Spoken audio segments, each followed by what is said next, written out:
Dear students, myself Dr. Ashish Garg, Associate Professor in Chemistry, SEAT, RL Bhuiya Government College, Ramgarh Shekhawati, district Sikar, Rajasthan. बच्चों BSc part second में first paper inorganic chemistry, इसमें हमने topic start किया हुआ है acids and bases, अम्ल एवं क्षारक। इस पार्ट में हम सॉल्वेंट सिस्टम कॉन्सेप्ट जो हमने पार्ट 8 में अध्ययन किया था, उसकी लिमिटेशंस, सीमाएं क्या क्या हैं, इसको हम देखेंगे। मैं आपको एक बात रिकॉल करा दूं कि हमने बिगिनिंग से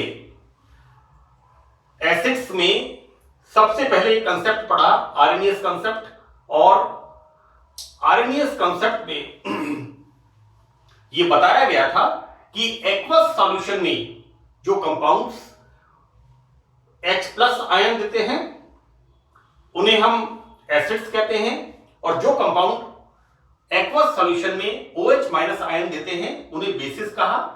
और H+ आयन और OH- आयन मिलकर के सॉल्वेंट फॉर्म करते हैं, जल फॉर्म करते हैं, इसे हमने कहा उदासीनीकरण अभिक्रिया। राइट नाउ इसके बाद हमने बच्चों ब्रोंस्टेड एंड लॉरी कॉन्सेप्ट, मैं पिछले 2 लेक्चर से हर कंसेप्ट की बेसिक्स बता रहा हूं, क्योंकि हमें इनको हर लेक्चर में समझने के लिए एक कंपैरेटिव हमें देखना जरूरी है।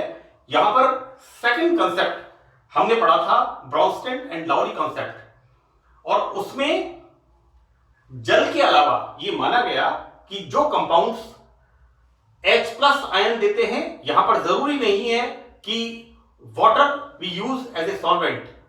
Right Bronsted and Lowry concept में अगर कोई कंपाउंड H+ आयन देता है तो वो एसिड होगा, और यदि कोई कंपाउंड OH- आयन देता है वो बेस होगा। तो this is the Bronsted and Lowry concept. Now third one बच्चों हमने स्टार्ट किया था यहां पर, that is Lux Flood concept. Lux Flood एक तरह से मैं आपको बताऊं बच्चों कि हो क्या रहा है कि जैसे जैसे आरएनएस थ्योरी किसी बात को नहीं समझा पाया तो ब्रोंस्टेड एंड लॉरी थ्योरी ने उसे एक्सप्लेन किया। ब्रोंस्टेड लॉरी के बाद लक्स फ्लड कॉन्सेप्ट ने उसे एक्सप्लेन किया। लक्स फ्लड ने कहा कि भाई यहां पर H+ और OH- की कोई बात नहीं है, यहां पर वे यौगिक जो ऑक्साइड आयन देते हैं वो एसिड्स हैं, और जो ऑक्साइड आयन लेते हैं वो बेसिस हैं। राइट इसके बाद हमने चौथा कंसेप्ट स्टार्ट किया था सॉल्वेंट सिस्टम कॉन्सेप्ट, सॉल्वेंट तंत्र परिभाषा। बच्चों सॉल्वेंट तंत्र परिभाषा में ना तो H+ को माना, ना OH- को माना, ना ऑक्साइड आयन को माना, यानी Arrhenius theory, Bronsted and Lowry theory, and the third one is the Lux Flood concept. इन तीनों के बाद सॉल्वेंट सिस्टम कॉन्सेप्ट में यह बताया कि यदि कोई आयन, यदि कोई इलेक्ट्रोलाइट, कोई यौगिक धनायन अधिक मात्रा में देता है, कैटायंस देता है, तो वो एसिड है, और यदि कोई कंपाउंड एनायन अधिक मात्रा में देता है तो वो बेसिक प्रॉपर्टी है। अब यहां पर हम सॉल्वेंट सिस्टम कंसेप्ट, इसकी जो शॉर्टकमिंग्स है उनके बारे में हम देखेंगे कि बच्चों विलायक तंत्र से प्रोटोनिक और प्रोटोन रहित दोनों प्रकार के विलायकों में अम्ल क्षारक अभिक्रिया की व्याख्या एक परिभाषा से हो जाती है।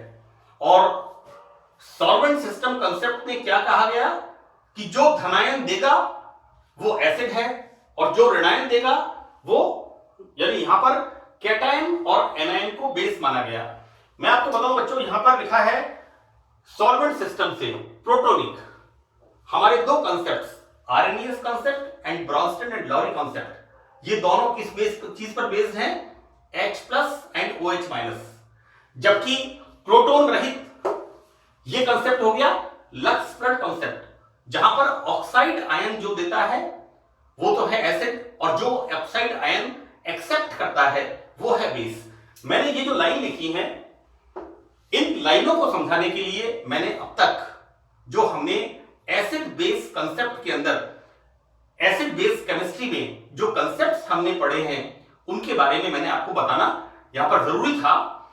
तो बच्चों यहां पर हम देखते क्या है कि इस सॉल्वेंट सिस्टम कॉन्सेप्ट से अम्ल क्षारक की जो अभिक्रिया है वो व्याख्या इस एक परिभाषा से हो जाती है, राइट। यहां पर मैंने ये मेंशन किया है कि जबकि ब्रॉन्स्टन-लॉरी कॉन्सेप्ट डेफिनेशन H+आयन और लक्स-फ्लड कॉन्सेप्ट ऑक्साइड आयन के स्थानांतरण पर आधारित है, राइट। और मैंने आप बच्चों लक्स-फ्लड कॉन्सेप्ट में काफी डिटेल में इसको मैंने एक्सप्लेन किया है कि किस तरह से ऑक्साइड आयन जो देगा वो एसिड है और जो एक्सेप्ट करेगा वो बेस होगा, राइट। हम यहां पर बच्चों देखते हैं इसकी लिमिटेशंस क्या क्या है दिस सॉल्वेंट सिस्टम कंसेप्ट की। यहां पर हम लिमिटेशंस के बारे में बात करते हैं। देखो बच्चों, किसी भी पदार्थ के अम्ल क्षारक आचरण करने के लिए, समझाने के लिए सॉल्वेंट की उपस्थिति, राइट। यहां पर सॉल्वेंट सिस्टम कंसेप्ट के अंदर अगर हम बात करते हैं कि कोई भी कंपाउंड एसिडिक और बेसिक बिहेवियर शो करता है तो यहां पर सॉल्वेंट सिस्टम कंसेप्ट में presence of the solvent is very important. Now second one, यह परिभाषा विलायकों के आयनन तथा उदासीनीकरण अभिक्रियाओं में आयनों के संयोग पर अत्यधिक बल देता है। बच्चों मैं फिर आपको एक बार रिपीट कर रहा हूं, सॉल्वेंट सिस्टम कंसेप्ट में यदि कोई कंपाउंड धनायन अधिक मात्रा में देता है तो वो एसिडिक है, और अगर कोई कंपाउंड एनायन या ऋणायन अधिक मात्रा में देता है तो उसे हम बेस मानते हैं।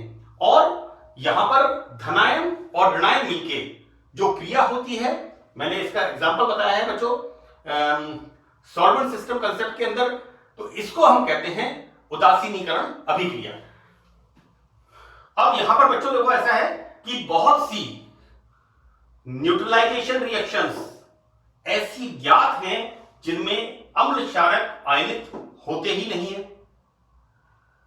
जबकि हम देख रहे हैं सॉल्वेंट सिस्टम कंसेप्ट में कोई पदार्थ आयनित होकर के अगर धनायन अधिक मात्रा में देता है तो उसे एसिड कहते हैं, और यदि ऋणायन अधिक मात्रा में देता है तो उसे बेस कहते हैं। लेकिन यहां पर क्या कह रहे हैं कि ऐसी बहुत सी न्यूट्रलाइजेशन रिएक्शंस जिनमें एसिड और बेस आयोनाइज्ड या आयनित होते ही नहीं है। यहां पर बच्चों उदाहरण दिया है हमने, उदाहरण में thionyl chloride, this is SOCl2, right.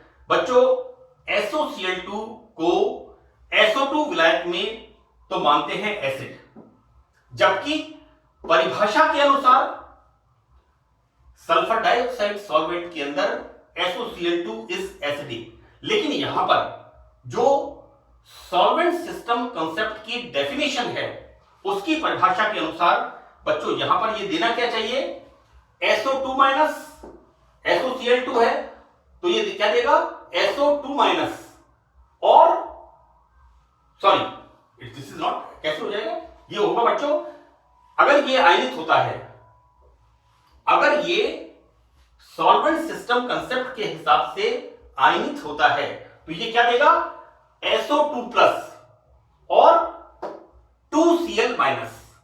बच्चों एक Cl पे -1 होता है तो यहां पर SO2 plus plus 2Cl minus.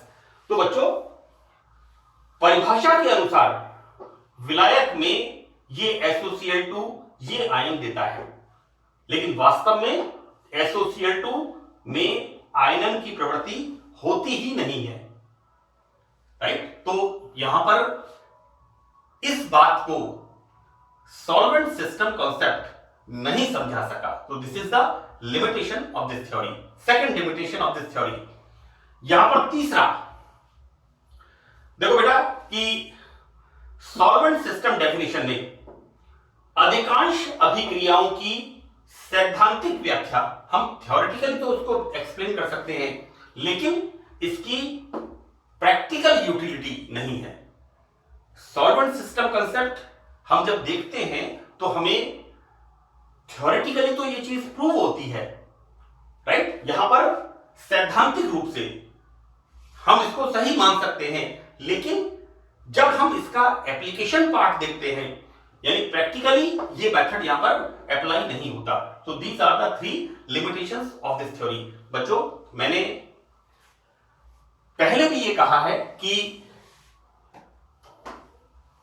एक तो ये जो यूनिट है एसिड एंड बेसिस, बहुत ही छोटी यूनिट है और इसका जो क्वेश्चन है वो बहुत ही स्कोरिंग है ना। और मैंने बच्चों जितने भी कंसेप्ट हैं या उनकी लिमिटेशंस हैं या एग्जांपल्स हैं, मैंने बहुत अच्छी तरीके से उन सारे एग्जांपल्स को यहां पर प्रेजेंट करने की कोशिश की है। आप इनको ध्यान से देख करके समझने की कोशिश करिए। दूसरी बात, एसिड एंड बेस कंसेप्ट में आप देखिए आरएनएस के बाद Bronsted and Lowry theory, Bronsted Lowry theory के बाद लक्स फ्लड कॉन्सेप्ट। तो लक्स फ्लड कॉन्सेप्ट पे आते ही सारी बात बदल जाती है। आरएनएस थ्योरी का प्रेजेंटेशन कुछ और है, ब्रॉन्स्टेड एंड लॉरी थ्योरी कुछ आरएनएस थ्योरी से मिलती हुई है, लेकिन लक्स फ्लड कॉन्सेप्ट बिल्कुल यहां पर बदल जाता है। यहां पर ऑक्साइड आयन की प्रेजेंस हो गई कि ऑक्साइड आयन जो देता है वो एसिड है और जो ऑक्साइड आयन एक्सेप्ट करता है उसे बेस मान लिया, राइट। अब सॉल्वेंट सिस्टम कंसेप्ट में चीज फिर बदल गई है, राइट। तो बच्चों यहां पर मैं आपको बता दूं कि आपको इन लेक्चर्स को कम से कम 3-3, 4-4 बार इसको आप पहले सुनिए, क्योंकि मुझे याद है कि जब हम पढ़ा करते थे तो हमारे टीचर्स थे, एक मुझे याद आता है डॉक्टर राममूर्ति सारस्वत साहब थे, हमारे कॉलेज के प्रिंसिपल थे, गवर्नमेंट कॉलेज प्रतापगढ़ में, government college Pratapgarh, district Chittorgarh, आजकल जिला प्रतापगढ़ है। वहां एक टाइम में थे प्रिंसिपल राममूर्ति, टॉक ऑफ 1983-84 में, तो अजमेर से थे और हमेशा वो ये कहते थे कि आप चैप्टर को जो मैंने एक्सप्लेन किया है किताब में उसको 3-4 बार रीडिंग लगाइए, क्योंकि मैं ये महसूस कर रहा हूं कि हर स्टेप पर कंसेप्ट चेंज हो रहा है, राइट। अब देखो बेटा, पहला कंसेप्ट आरएनएस थ्योरी, दूसरा concept Bronsted and Lowry theory, तीसरा concept Lux Flood concept and the fourth one is the, अभी हमने देखा पार्ट 8 के अंदर solvent system concept, solvent system definition, right. Now fifth one, this is the Lewis concept, right. ये हम शुरू करेंगे यहां पर। तो बच्चों देखिए, लुईस कॉन्सेप्ट में साइंटिस्ट जीएन लुईस, मैं आपको बता दूं कि Lewis acids and Lewis bases हम जनरली ऑर्गेनिक केमिस्ट्री में इस नाम से इसको पढ़ते हैं, राइट। और लुईस एसिड्स क्या होते हैं? जो कि इलेक्ट्रॉन एक्सेप्टर होते हैं, जिनका ऑक्टेट कंप्लीट नहीं होता है। मैंने इससे पहले बीएससी पार्ट सेकंड में ऑर्गेनिक केमिस्ट्री में कई बार फ्रीडेल क्राफ्ट रिएक्शन का जिक्र किया है, और फ्रीडेल क्राफ्ट रिएक्शन के अंदर हमने AlCl3, BF3, ZnCl2, FeCl3, right, electron deficient compound का जिक्र किया है, और वहां पर कहते हैं लुईस एसिड्स, राइट। तो बच्चों ये जो कंसेप्ट है, इसके अंदर लुईस ने बताया कि इलेक्ट्रॉन ग्रहण करने वाले पदार्थ एसिड्स हैं, राइट, और इलेक्ट्रॉन देने वाले पदार्थ डोनर जो होते हैं वो बेसिस हैं, राइट। तो हम क्या देखते हैं कि इस प्रकार इलेक्ट्रॉन दाता और इलेक्ट्रॉन ग्राही के मध्य उप सहसंयोजक बंध का निर्माण उदासीनीकरण अभिक्रिया है, राइट। ये जो एग्जांपल है NH3BF3 का, बच्चों 11th 10th क्लास से हम जब बॉन्डिंग के बारे में पढ़ते हैं, सबसे पहले हम पढ़ते हैं आयनिक बॉन्ड्स, कि आयंस का फॉर्मेशन होता है। आप लोगों ने आयनिक बॉन्ड के बारे में 12th में और बीएससी पार्ट फर्स्ट में काफी डिटेल में पढ़ा है। तो आयनिक बॉन्ड्स फिर हम पढ़ते हैं कोवेलेंट बॉन्ड्स, और कोवेलेंट बॉन्ड के अंदर हम पढ़ते हैं कोऑर्डिनेट बॉन्ड्स, उप सहसंयोजक बंध। ये जो एग्जांपल मैंने लिखा है NH3BF3, ये बड़ा कॉमन एग्जांपल है। एनीवे हम यहां देखते हैं बच्चों कि इलेक्ट्रॉन जो पदार्थ एक्सेप्ट करता है वो तो है एसिड, राइट, क्योंकि उसके पास इलेक्ट्रॉन्स की कमी होती है, और जो इलेक्ट्रॉन देने वाला पदार्थ होता है वो पदार्थ होता है क्षारक। और यहां पर न्यूट्रलाइजेशन रिएक्शन, उदासीनीकरण अभिक्रिया को क्या बताया गया कि इलेक्ट्रॉन दाता और इलेक्ट्रॉन ग्राही के मध्य जो कोऑर्डिनेट बॉन्ड, ये जो बॉन्ड बनता है बेटा, मैंने उप सहसंयोजक केमिस्ट्री पूरी पढ़ा दी है और उसमें इस एग्जांपल को भी मैंने बताया था, राइट। देखो बच्चों, मैंने इस एग्जांपल को यहां पर लिखा है क्योंकि जब आप एग्जामिनेशन की तैयारी करें और एग्जाम में इस कंसेप्ट के नाम की शॉर्ट नोट को या क्वेश्चन को आप अटेम्प्ट करें तो आपको सारा मैटर एक साथ उसमें मिल जाए, राइट। क्योंकि मैं आपको कह दूंगा कि आप इस एग्जांपल को कोऑर्डिनेशन केमिस्ट्री में पढ़ लीजिए तो ये आपके लिए थोड़ा सा एक असहज स्थिति होगी, एक नॉर्मल कंडीशन नहीं होगी, इसलिए मैंने इस एग्जांपल को यहां लिखा है। तो बच्चों यहां पर उदासीनीकरण क्रिया की इलेक्ट्रॉन दाता और इलेक्ट्रॉन ग्राही, इनके मध्य जो कोऑर्डिनेट बॉन्ड बनता है उसे हम कहते हैं उदासीनीकरण अभिक्रिया। अब देखिए बेटा कि इस प्रकार एसिड्स क्या होते हैं, इलेक्ट्रॉन न्यून कंपाउंड, राइट। देखो बेटा 13th ग्रुप, और 13th ग्रुप में हम पढ़ते हैं बोरोन एंड एल्युमिनियम। जो हमारी ओल्ड पीरियोडिक टेबल है उसमें हम मानते थे 3rd A ग्रुप, और जो अभी हमारी पिछले 10 सालों से जो पीरियोडिक टेबल है उसमें हम मानते हैं इसे 13th ग्रुप। दो ग्रुप तो हमारे हो गए S कक्षक वाले 1 2, उसके बाद 10 हो गए D वाले 12, and this is the 13th group. और 13th ग्रुप में हम बोरोन और एल्युमिनियम, इन दोनों के सामान्यतः इन दोनों की हम स्टडी करते हैं। और बीएससी पार्ट फर्स्ट में जो 13th ग्रुप है उसके बारे में बोरोन एंड एल्युमिनियम, इनके बारे में आपने काफी डिटेल में अध्ययन किया है। तो बच्चों इस प्रकार एसिड्स इलेक्ट्रॉन डेफिशिएंट होते हैं, वह क्षारकों में इलेक्ट्रॉन्स का अधिक होता है। और बच्चों यहां पर एग्जांपल लिया है हमने NH3BF3, यहां पर BF3 is the electron deficient. बच्चों यहां पर बोरोन का ऑक्टेट कंप्लीट नहीं होता, यहां पर बोरोन की ऑक्टेट में बोरोन के वैलेंस शेल में 6 इलेक्ट्रॉन्स होते हैं, राइट। और यहां पर अमोनिया, इसके पास क्या होता है, एक लोन पेयर ऑफ इलेक्ट्रॉन्स, ये वाला, ये इसको देकर के इस तरह से कोऑर्डिनेट बॉन्ड फॉर्म करता है। So this is the one example. Now second one कि किस तरह से प्रोटॉन के साथ अमोनिया कोऑर्डिनेट बॉन्ड बनाता है, and it is a sort of adduct. ये अडक्ट मैंने आपको कोवेलेंट बॉन्ड थ्योरी के फर्स्ट लेक्चर में मैंने बताया है, simple salts and complex salt, वहां पर ये अडक्ट को मैंने वहां पर समझाया है। तो बच्चों ammonia lone pair of electron proton को देकर के it forms a coordinate bond और ये बनता है NH4+। नाउ थर्ड एग्जांपल बच्चों बेरियम का ऑक्साइड, हम इसको इसी तरह लिखेंगे, बेरियम 2 इलेक्ट्रॉन त्यागता है और ऑक्सीजन 2 इलेक्ट्रॉन एक्सेप्ट करता है, it's a sort of ionic bond, यहां पर आयनिक बंध बनता है ना। ये हमने बहुत बीएससी पार्ट फर्स्ट में इसको डिटेल में पढ़ा है। अब देखो बेटा यहां पर जब बेरियम ऑक्साइड की रिएक्शन सल्फर ट्राइऑक्साइड से होती है, अब आप देखो बेटा यहां पर 1 ऑक्सीजन 2 ऑक्सीजन 3 ऑक्सीजन, राइट। और यहां हम क्या देखते हैं कि ऑक्सीजन, यहां पर ऑक्सीजन का ऑक्टेट कंप्लीट है, राइट। बच्चों यहां पर ऑक्सीजन का ऑक्टेट कंप्लीट होता है, लेकिन सल्फर के पास 2 और 2 6 और 2 और 2 4 और 2 6। मैंने बिल्कुल स्पष्ट यहां पर इलेक्ट्रॉन्स को क्रॉस के साइन से बताया है।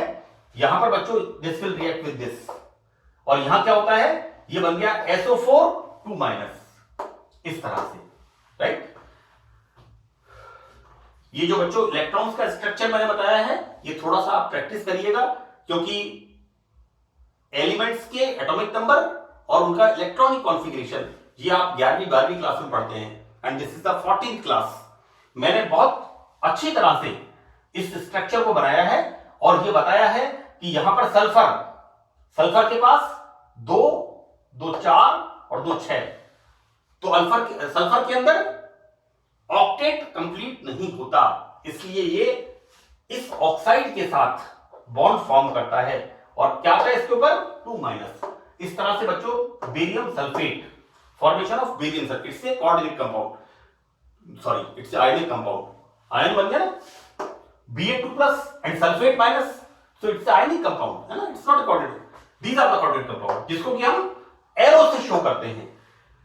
अब देखो बेटा यहां पर कि लुईस अम्लों को सामान्यतः हम इसको तीन भागों में हम डिवाइड करते हैं। पहला इसमें है कैटायंस, तो बच्चों जितने भी कैटायंस होते हैं वो लुईस एसिड्स हैं, क्योंकि ये इलेक्ट्रॉन न्यून होते हैं। भाई कैटायन का मतलब क्या हो गया, इलेक्ट्रॉन्स की डेफिशिएंसी, इलेक्ट्रॉन्स की कमी, राइट। तो ये इलेक्ट्रॉन लेने की कोशिश करते हैं, क्योंकि इलेक्ट्रॉन न्यून होने के कारण ये इलेक्ट्रॉन पेयर ग्रहण करने की क्षमता रखते हैं। तो क्लियर कट है, लुईस कंसेप्ट के अंदर कैटायन का मतलब इलेक्ट्रॉन डेफिशिएंट आयन, और ये लोन पेयर ऑफ इलेक्ट्रॉन लेकर के अपनी इलेक्ट्रॉन्स की कमी को पूरा करने की कोशिश करता है। फॉर एग्जांपल हम देखें यहां पर Ag+, right, and the formation of this is the complex compound, right. Second example iron 2+, यहां पर आयरन वाटर के साथ and formation of a complex compound. हम देखते हैं कि किस तरह से धनायन ये act as a Lewis acids, right. तो ये इसका पहला पार्ट है, और मैंने यहां पर बताया कि लुईस एसिड्स हम 3 भागों में डिवाइड करते हैं। तो पहला पार्ट इसका है कैटायंस।